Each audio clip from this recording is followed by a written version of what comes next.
Mərhəmətli və bağışlayan Allahın adıyla. Nəhcül bəlağa. Bu ümmətin ən yaxşısı üçün belə Allahın əzab və cəzasından arxayın və xatircəm olma.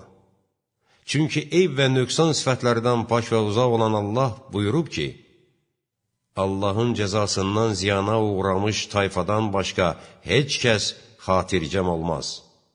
Bu ümmətin ən pisi üçün belə Allahın rəhm və mərhəmətindən naümid olma. Çünki eyb və nöqsan sifətlərdən pak və uzaq olan Allah buyurub ki, Allahın mərhəmətindən yalnız kafirlər ümidini üzər. Xəsislik, pislik və çirkinliklər toplusudur. Ruzi iki növdür. Sənin axtardığın ruzi və səni axtaran ruzi ki, sən ona tərəf getməsən də, o sənə tərəf gələcəkdir.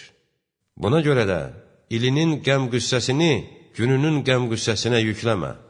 Sənə hər gün həmin günün öz ruzisi bəsdir.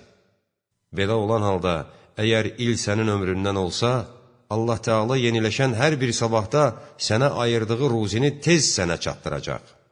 Amma əgər il sənin ömründən olmasa, sənin olmayan şeyin qəmini çəkməklə nə işin var? Heç bir axtaran sənin ruzində səndən qabağa düşə bilməz və heç bir güclü onda sənə qalib gələ bilməz. Sənin üçün təqdir edilmiş şey heç vaxt gecikməyəcəkdir. Nə çox gündüzə üz tutan ki, ona arxa çevirə bilməz. Nə çox gecənin əvvəlində qibdə edilən ki, gecənin axırında ona ağlayanlar ayağa qalxdılar. Nə qədər ki, danışmamısan, söz sənin əsirindir. Elə ki, dilə gətirdin, sən onun əsirisən. Buna görə də qızıl və gümüşü xəzinədə saxladığın kimi, dilini də saxla. Çünki, ola bilər ki, bir kəlmə neməti əldən çıxarsın və qarşıya əzab və çətinlik gətirsin. Bilmədiyini demə, hətta bildiyin hər şeyi də demə. Çünki, eyb və nöqsan sifətlərdən pak və uzaq olan Allah sənin bütün bədən üzvlərinə bir sıra hökmlər vacib edib və qiyamət günü onlarla sənə qarşı dəlil gətirəcək. Allahın səni ona qarşı günah işlətməkdə görməsi, ona itaətdə isə tapmamasından qorx ki, ziyana uğrayanlardan olarsan. Güclənəndə Allahın itaətində güclən, zəifləyəndə Allaha qarşı günah etməkdə zəiflə.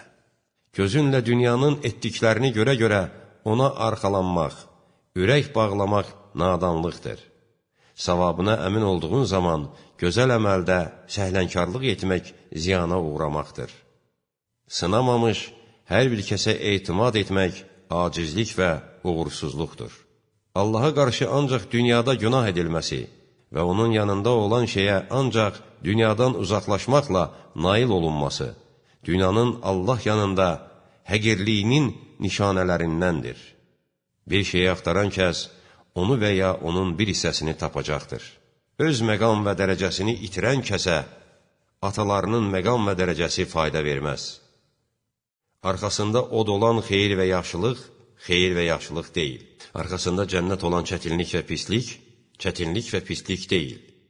Cənnətdən aşağı hər bir nemət kiçik və əhəmiyyətsizdir. Bilin ki, bəla və çətinliklərdən biri yoxsulluqdur. Yoxsulluqdan daha çətini bədənin xəstə olmasıdır. Bədənin xəstə olmasından daha ağırı isə qəlbin xəstəliyidir. Bilin ki, nemətlərdən biri var-dövlətin çoxluğudur. Var-dövlətin çoxluğundan daha yaxşı sağlamlıqdır.